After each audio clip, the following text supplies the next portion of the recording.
This complex number question is from JEE Advanced 2008, and it is asking that if A is belongs to a Z number such that imaginary portion of Z greater than equal to 1, B belongs to a complex number such that Z minus 2 minus I mod is equal to 3, and C belongs to a complex number and real of 1 minus I into Z, इसका जो real portion होगा वो कह रहा है कि root 2 होगा.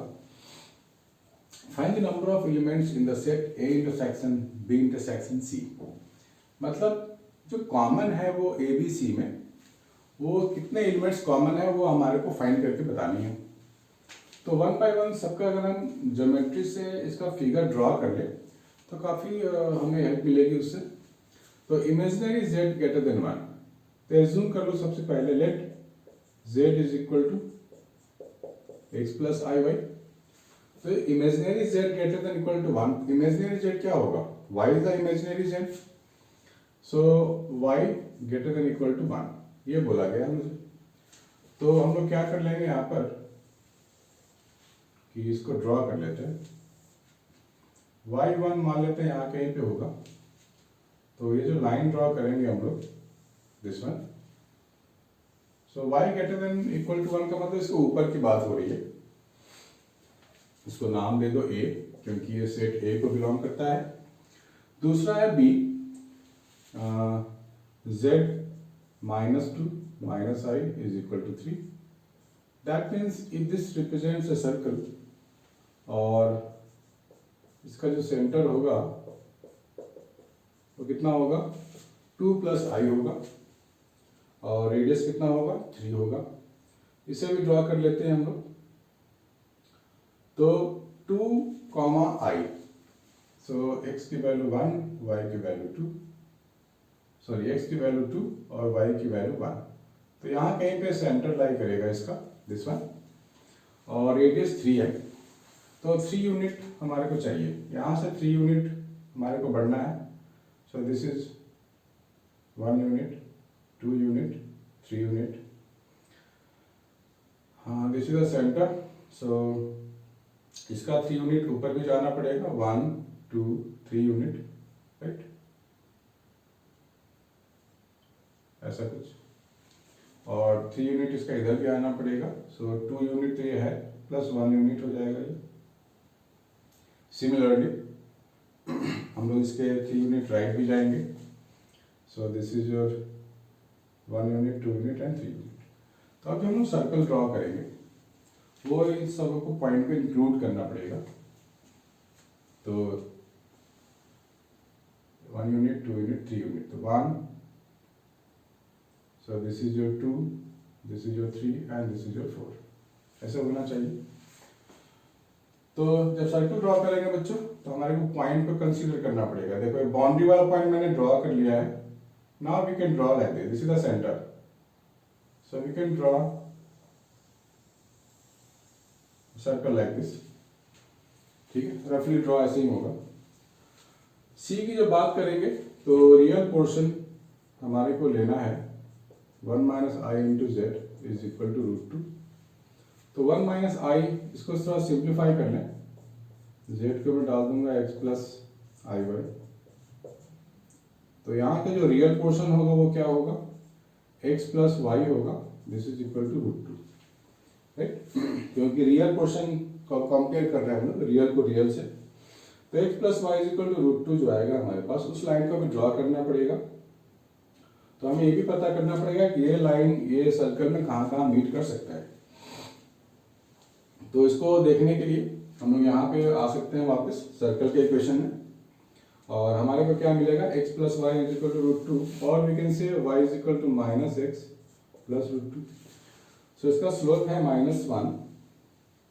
तो और दिस पासेस थ्रू, इसको अगर हम पॉइंट में कंसीडर कर लें, x अगर मैं 0 ले लूँ तो y रूट 2 हो जाएगा, और अगर मैं y 0 ले लूँ तो x रूट 2 हो जाएगा. तो सर्कल में कहाँ मीट करेगा ये हमारे को देखना है. हमारे पास सर्कल ये है 2,1. तो इस लाइन के स्लोप के अकॉर्डिंग हमारे पास जो एंगल हो रहा है वो हो रहा है 135. दिस वन -1 स्लोप है, tan थीटा -1, और y इंटरसेप्ट है √2। तो y इंटरसेप्ट जो √2 आएगा वो यहाँ कहीं पे आएगा, राइट। और x एक्सिस में जो ये पास करने वाला है वो √2, 0 पे पास करेगा, तो यहाँ कहीं पे पास करेगा ये 1.414। तो अगर मुझे 2 पॉइंट अगर मिल जाता है तो I can draw this very easily. y वाला कोऑर्डिनेट है √2, 0, तो लाइन जो आएगा वो कुछ ऐसा आएगा। This is the line real portion, जिसमें इसको नाम दे दो C। जब इस डायग्राम की बात करते हैं तो मेरे को बोला गया A intersection B intersection C, और कंडीशन क्या है y greater than equal to 1। तो इसके ऊपर हमें जाना है y greater than equal to 1, तो ऊपर हम जा रहे हैं तो कॉमन पॉइंट जो होगा वो ये वाला कॉमन पॉइंट मिलेगा मुझे। So this is the only common point I am getting, और तो कोई पॉइंट है ही नहीं क्योंकि और कहीं दे आर नॉट मीटिंग। सो हम कह सकते हैं कि 1। सो इसका आंसर जो आएगा, इसका आंसर आएगा 1। ठीक है बच्चों, तो काफ़ी इजी हो जाता है अगर हम ग्राफ ड्रॉ कर लें। तो मुश्किल चीज़ भी देखो, इतना बच्चों को बहुत सारे बच्चों ने छोड़ दिया होगा, उनको लगा होगा कि तो बड़ा मुश्किल है, बट ऐसा नहीं है। काफ़ी इजीली क्वेश्चंस लिखने को मिल जाता है हमारे को, और ज्योमेट्री हमारे को पता है, सर्कल कैसे ड्रॉ करना होता है, राइट। तो it makes the question very very simple. ये क्वेश्चन एक्चुअली इसलिए बनाए ही गए हैं ताकि आप यूज़ करो, इस्तेमाल करो, और क्वेश्चन को ईजी वे में सॉल्व कर डालो। इसको नोट डाउन कर लो बच्चों।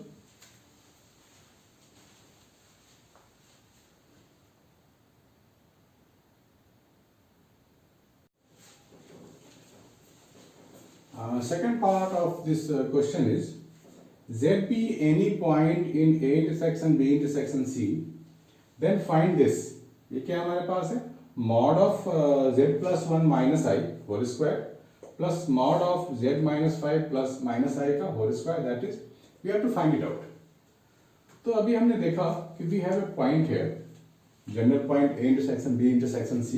तो आपको इसको नाम दे दो, ये भी कोई कॉम्प्लेक्स नंबर को रिप्रेजेंट करेगा, और इसे मैं कंटिन्यू कर दे रहा हूँ आगे। So this is the point.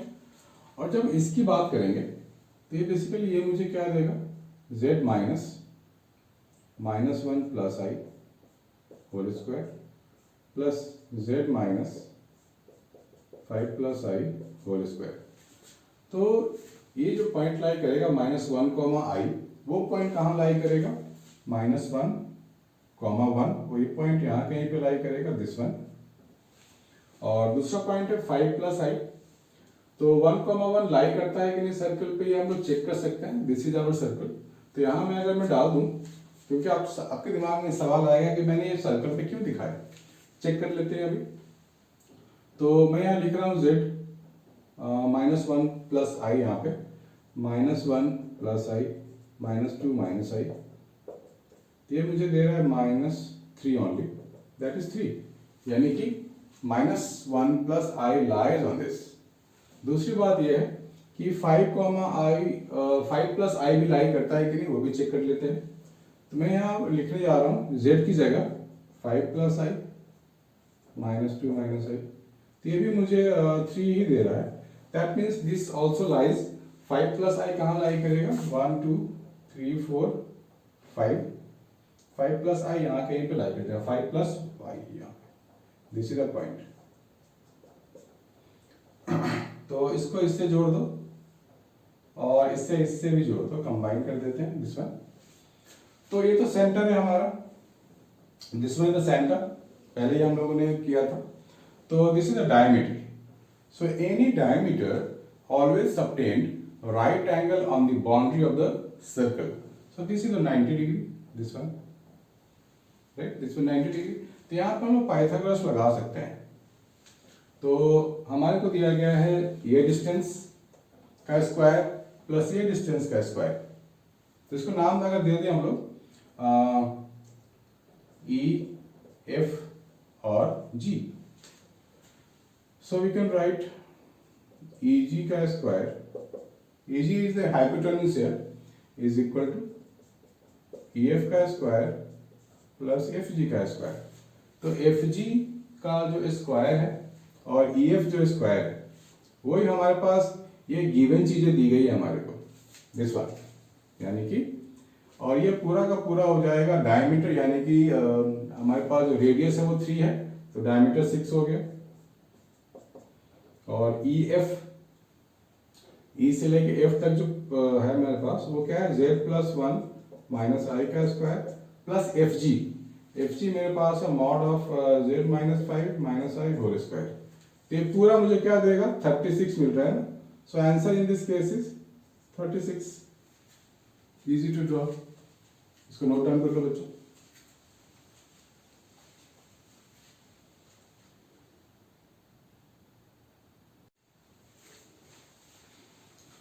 Now third part of the same question is, if omega minus 2 minus I less than 3, then we have to find the range of mod of z minus mod of m omega plus 3, where z belongs to a intersection b intersection c। ठीक है, तो देखते हैं बच्चों कि यहाँ क्या कर सकते हैं। तो सबसे पहले अगर आप इसको देखोगे तो ये दिस ओमेगा जो है वो सर्कल के अंदर लाई कर रहा है, हमें लेस देन 3 की बात हो रही है। जो हमारे पास सर्कल है उसकी रेडियस 3 है, तो पूरा जो कॉम्प्लेक्स नंबर लेस देन 3 है, मीन्स ओमेगा कहीं लाई कर रहा होगा इनसाइड द सर्कल, यहाँ कहीं पे आएगा। और हमारे को बोला गया है this we have to find the range of this. तो basically mod of Z minus mod of omega की बात हो रही है। तो मॉड ऑफ जेड क्या होगा बच्चों, मॉड ऑफ जेड का मतलब हो गया distance from the origin, this is mod of Z. And mod of omega क्या होगा, ओरिजिन से लेके ओमेगा तक, so this is your mod of Z. और तो एक ट्राइंगल अगर बना ले हम लोग, इसको मैंने खुद से जोड़ दिया, this will B mod of Z minus omega, this one. तो ट्राइंगल इनइक्वालिटी का कॉन्सेप्ट होता है, उसका इस्तेमाल कर लेंगे हम लोग। ट्राइंगल इनइक्वालिटी, ये कहीं भी मिल जाएगा बच्चों, आपको कॉम्प्लेक्स नंबर के किसी भी बुक में आपको मिल सकता है। ये कॉन्सेप्ट इस्तेमाल हो रहा है यहाँ पे, क्योंकि यहाँ इनइक्वालिटी की बात हो रही है, इसलिए मैं ट्राइंगल इनइक्वालिटी में आ गया, मेरे को ट्राइंगल दिख गया।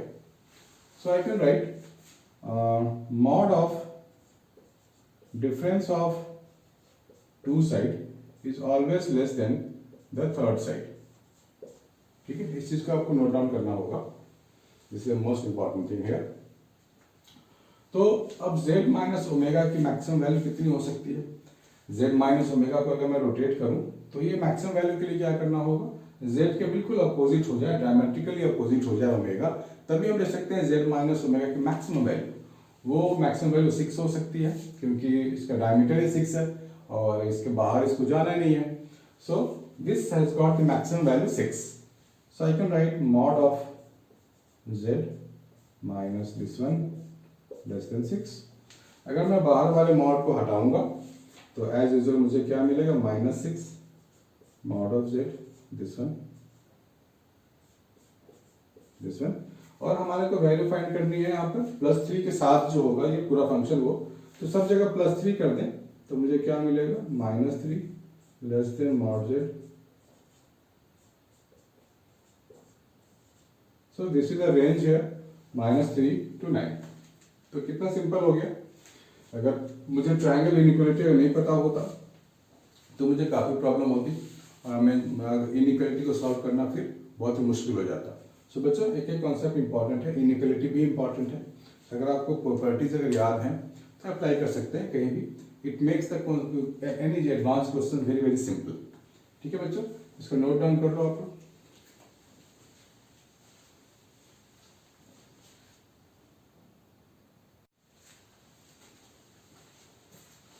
In this question, they are asking about argument, and it is given that mod of z minus 2y is equal to √2। तो बच्चों सबसे पहले ये आर्गुमेंट का एक्सप्रेशन को समझना चाहिए, बहुत सारे बच्चे भूल जाते हैं। तो इस एक्सप्रेशन को पहले मैं बेसिक्स बता देता हूँ, एक लाइन का ही बेसिक है, ज़्यादा कुछ है नहीं। मान लेते हैं ये z1 कॉम्प्लेक्स नंबर है, ये z2 है और ये z3 है।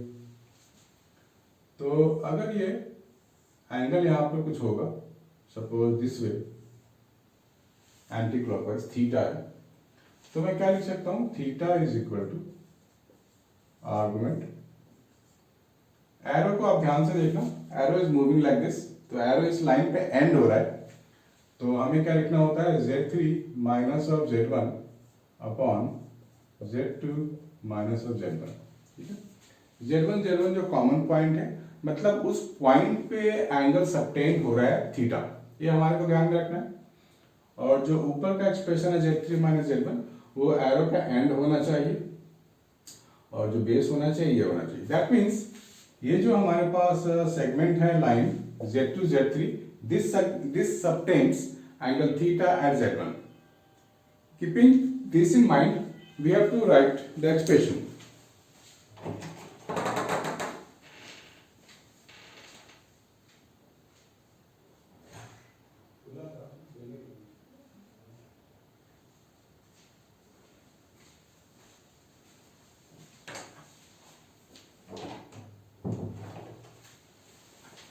हाँ, तो इससे आगे समझ गए हैं, तो इसलिए काफी आसान हो जाएगा करना।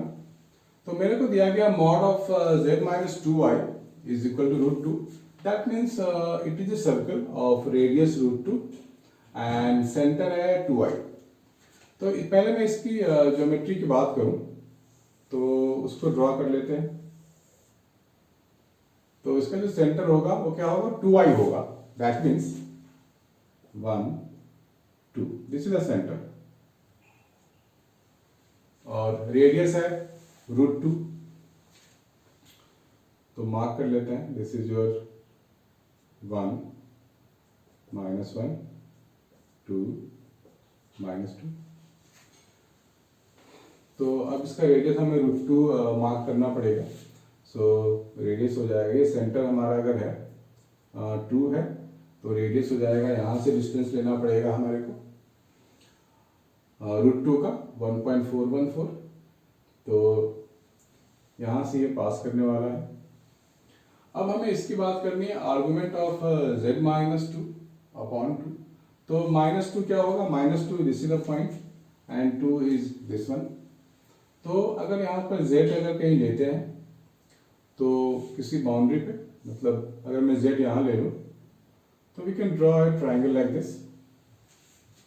और हमारे को ये पता होना चाहिए बच्चों कि ये जो हम लोग ये जो एंगल ले रहे हैं, आर्गुमेंट लिख रहे हैं, उसको रिप्रेजेंट कैसे करते हैं।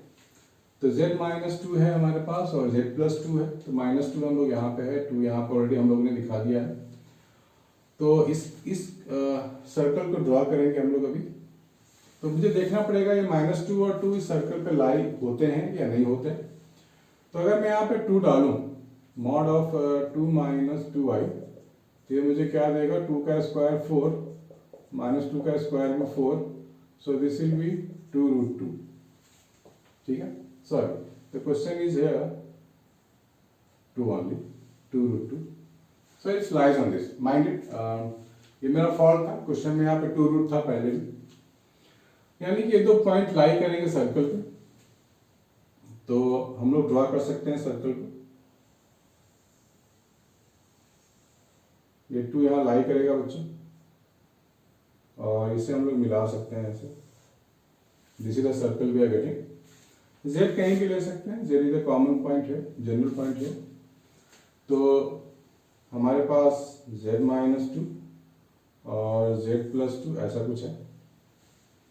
तो हमारे को ये एंगल को देखना पड़ेगा। ये कोई जरूरी नहीं सेंटर से पास करे, ये मेरा ड्रॉ से वो मिल गया है, बट इट्स नॉट नेसेसरी। एक पर्टिकुलर केस हो जाएगा विच मे नॉट बी ट्रू। तो मैं इसको ठीक से ड्रॉ कर देता हूं।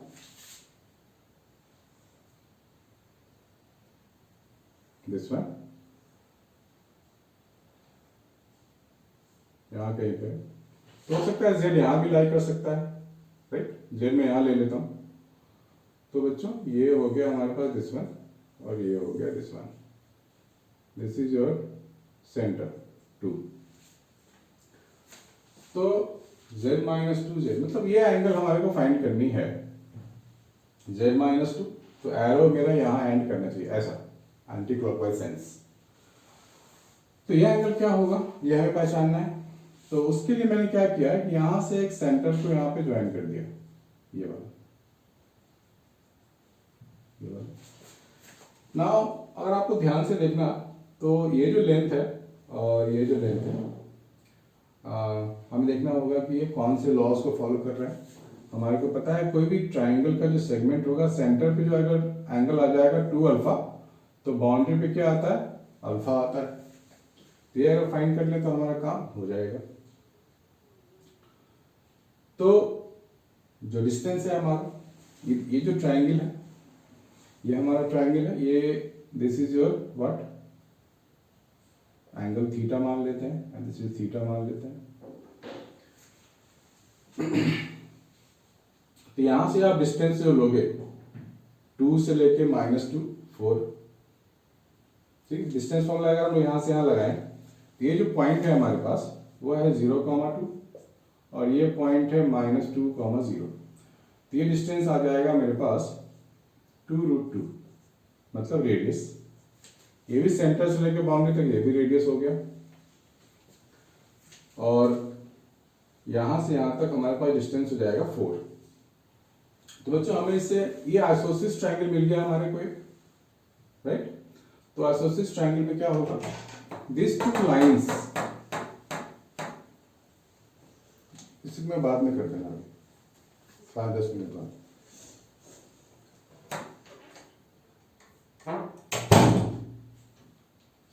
ठीक है बच्चों, तो अब यहां पे मैं लिख सकता हूं 2 alpha plus theta that is 2 theta is equal to 180 degree.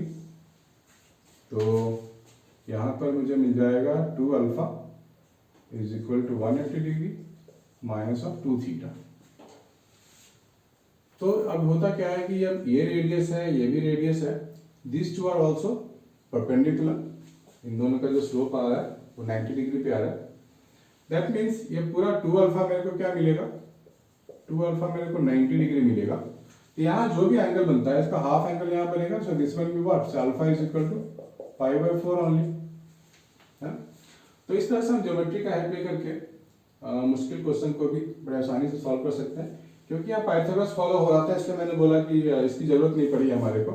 यहाँ पाइथागोरस फॉलो होगा तो ऑफ कोर्स कर सकते हैं। कैसे फॉलो हो रहा है आप देख लो, this is your O, this is your A and this is your B.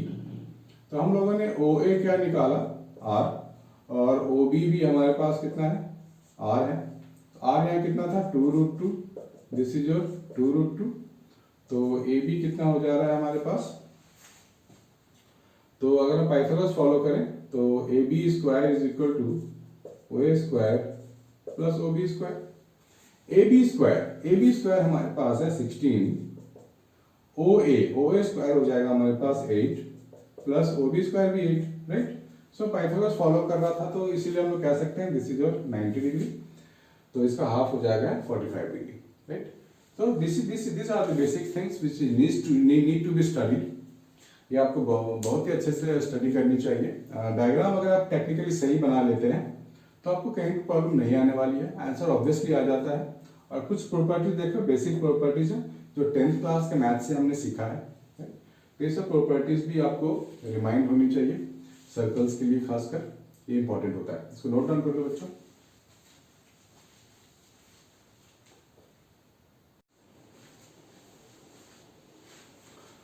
We have been given 3 minus z1 upon 2 minus z1, right?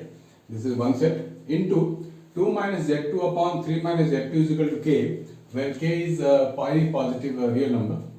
Then prove that a, z1, b, z2, c, 2, d3 are concyclic.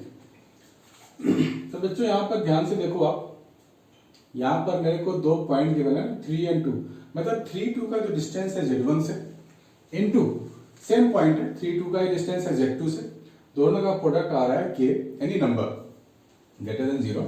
यहाँ पे iota नहीं है तो मैं real number ही मानूंगा, this is any real number and not belongs to any imaginary number. तो इस चीज को देखते हुए मैं यहाँ पर आर्गुमेंट की प्रॉपर्टी लगा सकता हूँ, क्योंकि देख के ही मुझे पता लग रहा है कि आर्गुमेंट की प्रॉपर्टी लगा सकते हैं। प्रोडक्ट है तो प्रोडक्ट में जब मैं आर्गुमेंट लगाते हैं तो सम हो जाता है, फिर देखते हैं क्या होता है आगे। तो मैं यहाँ लिख सकता हूँ argument 3 minus z1 upon 2 minus z1, इस पूरे का आर्गुमेंट लिख रहे हैं 2 minus z2 upon 3 minus z2, this is argument k। तो आर्गुमेंट किसी भी रियल नंबर के लिए जो होता है वो हमेशा 0 होता है, क्योंकि एक्स एक्सिस पे लाई करेगा वो पॉइंट, पॉजिटिव है ग्रेटर देन 2 तो ऑफ कोर्स। अब मैं आर्गुमेंट की प्रॉपर्टी लगाऊंगा, तो यहाँ देखो प्रोडक्ट है, तो according to property of argument मुझे क्या लिखना चाहिए, मुझे यहाँ प्लस लिखना चाहिए, argument 2 minus Z2 upon 3 minus Z2 is equal to 1। अब इस चीज को मैं उधर ले जाऊं तो ये पूरा चीज नेगेटिव हो जाएगा, that means I can write is equal to negative this one. अब ये आर्गुमेंट की प्रॉपर्टी ये भी होती है कि माइनस है, अगर मैं इसको स्वैप कर दूं न्यूमरेटर को डिनोमिनेटर, डिनोमिनेटर को न्यूमरेटर, तो माइनस हट जाएगा हमारा, that means argument of 3 minus Z2 upon 2 minus Z2, क्योंकि ये भी एक हमारे पास प्रॉपर्टी है ना, argument of Z is equal to minus argument of 1 by Z, है ना, इसका हमने इस्तेमाल कर लिया यहाँ पे। अब दोनों के आर्गुमेंट यहाँ सेम है, तो लोकेट कर लेते हैं हम लोग,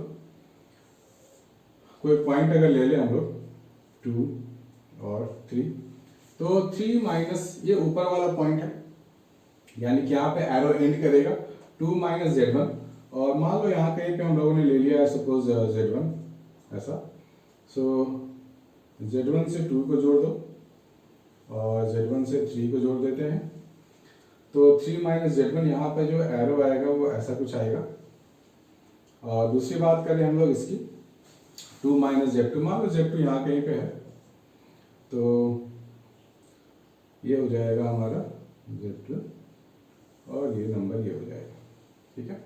तो हमारे पास जो ऊपर वाला टर्म होता है उसकी तरफ ही एरो बेंड होता है, सो हमने लिख लिया है यहाँ पर 3 माइनस Z2, सो 3 माइनस Z2 ऐसा एंगल बनेगा हमारे पास। दोनों एंगल हमारे पास देख रहे हैं ना कि दोनों के आर्गुमेंट सेम है, मतलब ये दोनों के एंगल भी सेम होंगे, राइट। और ये कब पॉसिबल होता है, जब हमारे पास एक सर्कल हो।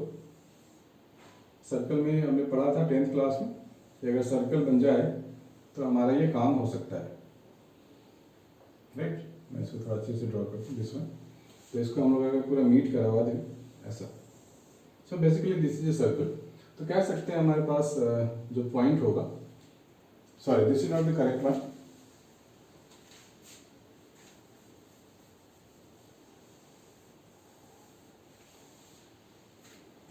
इसको अच्छे से ड्रॉ कर लेते हैं। This is the circle we are looking for,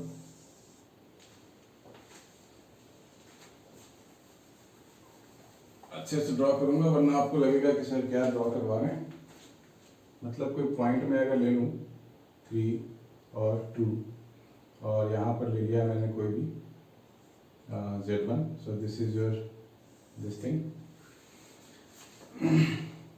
ऊपर में जो है एरो ऐसा मिलेगा मुझे, इसको इससे ज्वाइन कर देते हैं, और Z2 अगर मैं कहीं पे लूँ, राइट, Z2, तो ये पॉइंट आएगा, ये पॉइंट आएगा, तो ये हमारे पास एंगल आ जाएगा सेम वे। तो मेरे को जो मिलने वाला है वो सर्कल ऐसा कुछ मिल जाएगा। हाँ, सर्कल में पॉसिबल है कि ये दो ट्रायंगल हमारे पास, दो एंगल हमारे पास इक्वल हो, जैसे 10th क्लास की कॉन्सेप्ट है, ये हमने सीखा हुआ है सर्कल में। सो ये देखो कितना इजी हो जाता है अगर हम लोग किसी ज्योमेट्री का इस्तेमाल करते हैं। बार बार मैं कह रहा हूँ, अगर ज्योमेट्री का हम लोग सही से इस्तेमाल करना सीख जाए तो we can solve so many things very very easily, बहुत ही कम टाइम में हो जाता है, कन्विंसिंग होता है और ये काफ़ी इजी टू इंटरप्रेट होता है। इसमें से और भी कुछ क्वेश्चन आ सकता था तो हम लोग और भी चीज़ें यहाँ से फाइंड कर सकते हैं। ठीक है बच्चों, इसको नोट डाउन कर लो फटाफट।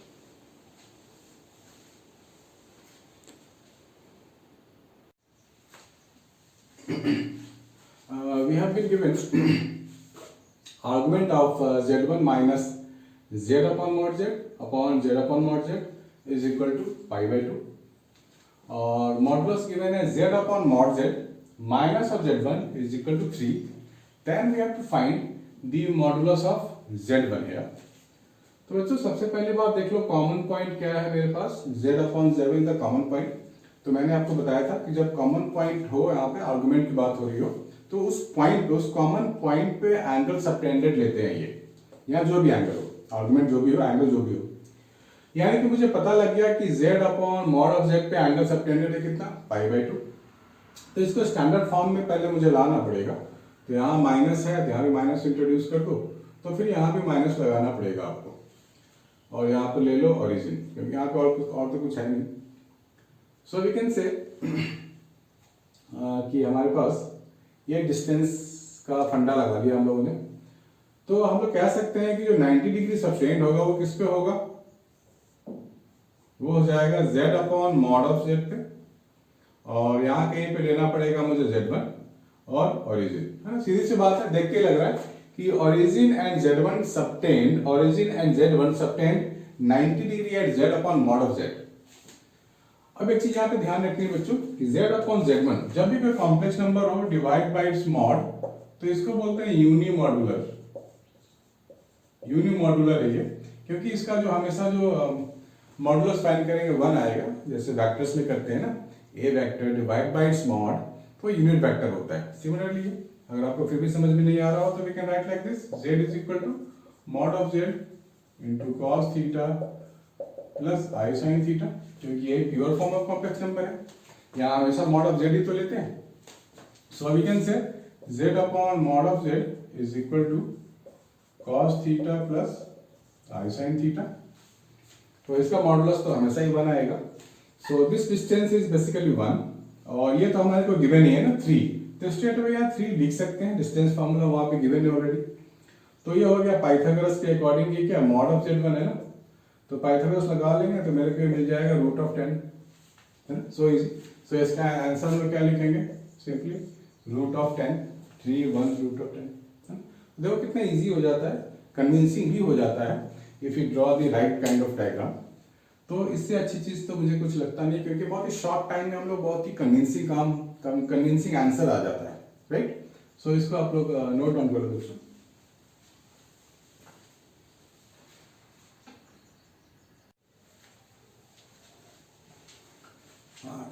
ये जेईई एडवांस का दिया हुआ है क्वेश्चन है, काफी अच्छा क्वेश्चन है बच्चों। यहां बोला गया अल्फा लाइज ऑन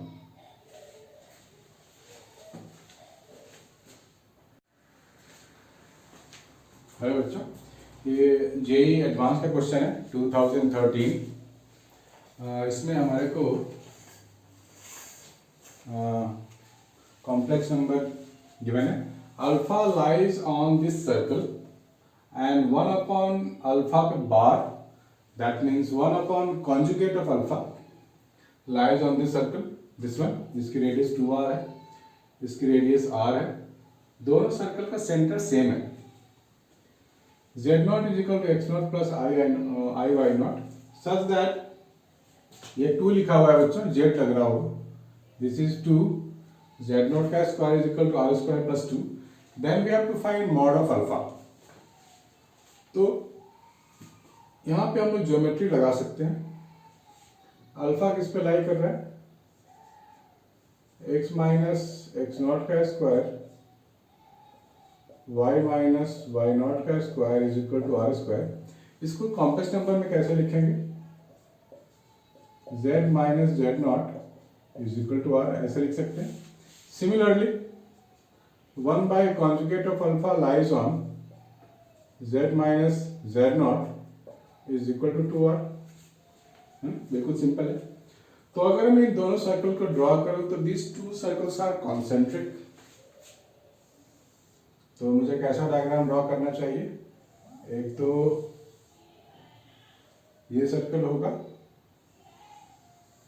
दूसरा ये हो जाएगा कॉन्सेंट्रिक है, और यहाँ हो जाएगा हमारा सेंटर z0।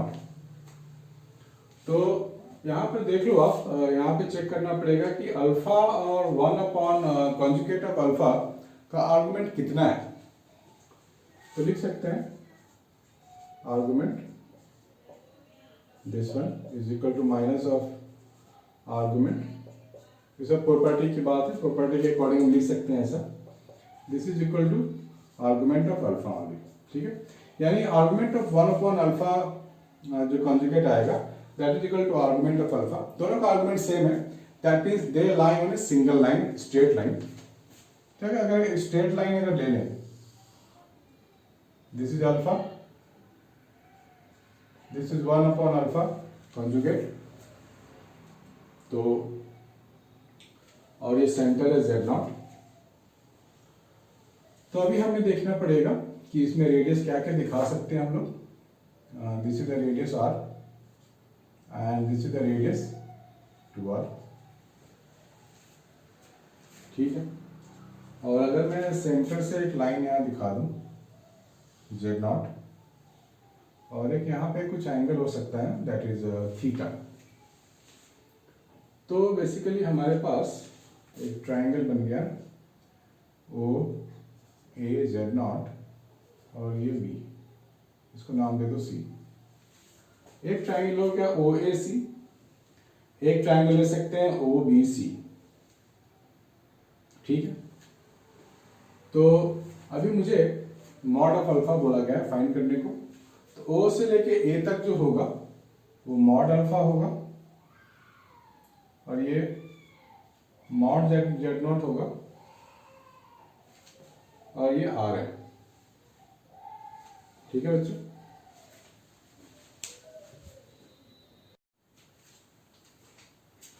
हाँ, यहाँ पे अब आर्गुमेंट सेम होने के बाद हम लोग ये कह सकते हैं कि they lie on a same straight line alpha and 1/अल्फा। ये सारी कहानी है इसकी।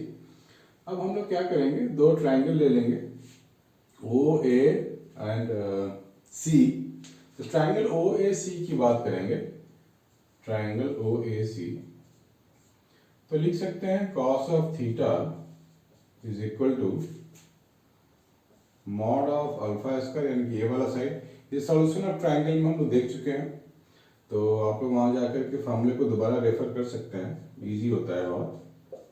This one minus are square upon twice of mod of alpha mod of Z naught is equal to, अगर मैं दूसरी ट्राइंगल ले लूं ओ बी सी, यहां मैं लिख देता हूं triangle O B C B O C, तो वहां भी हम लोग cos theta is equal to क्या लिख सकते हैं, ये पूरा वाला साइड हमारे पास है 1/अल्फा बार का स्क्वायर प्लस जेड नॉट का square minus 4r square upon twice 1/अल्फा bar into z naught, this one. तो 2 कट जाएगा यहाँ से, जेड नॉट कट। अब हमारे को पता है कि 1 अपॉन मॉड की बात करेंगे तो 1 upon alpha bar is equal to 1 upon alpha only. तो ये 1 अल्फा बार की जगह सिर्फ अल्फा भी, यहाँ 1 अपॉन अल्फा भी लिख सकता हूँ।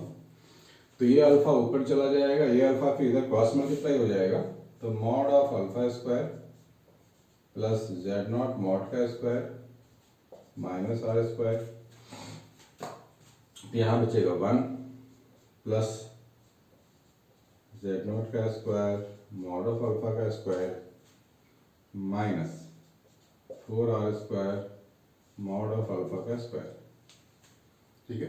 ये ऊपर चला गया। तो अब इसको सॉल्व कर सकते हैं हम लोग, यहाँ से जेड नॉट को सब्स्टिट्यूट कर सकते हैं। मॉड ऑफ जेड नॉट का स्क्वायर मेरे पास क्या है, R square plus 2 whole divide by 2, यहाँ पे सब्स्टिट्यूट कर सकते हैं, इधर भी और इस साइड भी।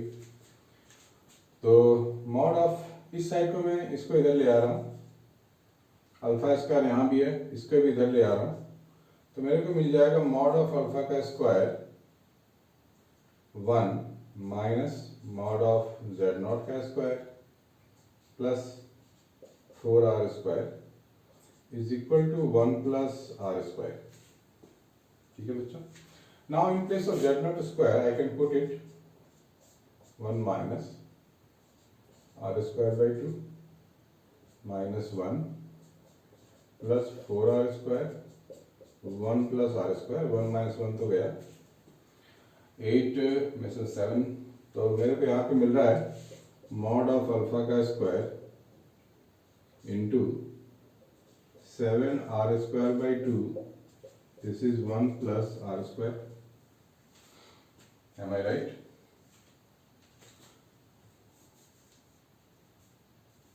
क्योंकि ये 1 यहाँ रह गया था और आर स्क्वायर को अंदर ले गया, 1 प्लस आर स्क्वायर हो गया।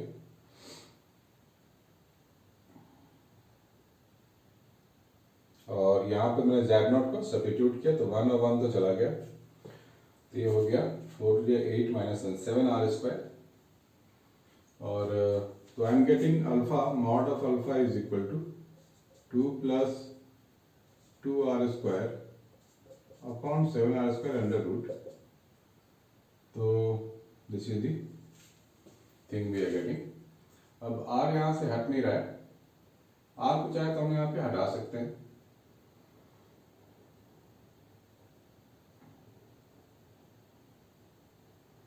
अल्फा स्क्वायर कॉमन, सो ये हो गया 1, ये हो गया -z² plus 4r², this is 1 plus r². हाँ, एक यहाँ z0 का टर्म रह गया हमारे पास, इसे हटा सकते हैं.